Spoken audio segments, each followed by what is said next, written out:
আমার ব্যক্তি জীবনের বিষয়টা আছে। সেটা কি, আমি আমার পরিবার যখন এই দেশ ছেড়ে চলে যেতে বাধ্য হই, আমরা একটা সিচুয়েশনের কারণে চলে যেতে বাধ্য হই, তখন আমার সন্তানের বয়স ছিল 12 বছর।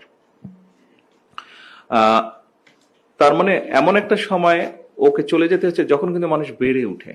আচ্ছা, স্বাভাবিকভাবে ওর পড়ালেখা, মন মানসিকতা স্বাভাবিকভাবে ওই সময় কিন্তু মানুষের চেঞ্জ হয়, গড়ে উঠে।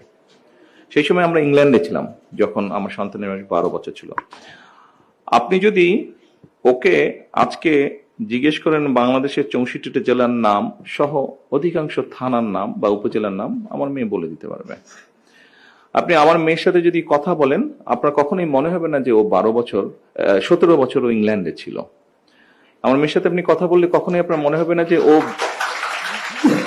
ওর পড়ালেখা, বন্ধু বান্ধব সবকিছু বিদেশি, মনে হবে না। কেন জানেন? এটা হচ্ছে মানসিকতার ব্যাপার, এটা হচ্ছে পরিবারের বিষয়, এটা হচ্ছে মানসিকতার ব্যাপার।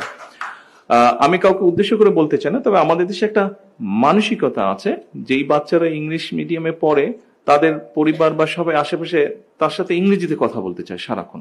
একদিক দিয়ে ভালো এটা, যে ঠিক আছে প্র্যাকটিসটা বেটার হবে, কিন্তু করতে গিয়ে যেটা হচ্ছে, যেই সমস্যার কথা আপনি বলছেন সেই সমস্যাটা হচ্ছে, সেটা হচ্ছে মানসিকতার ব্যাপার।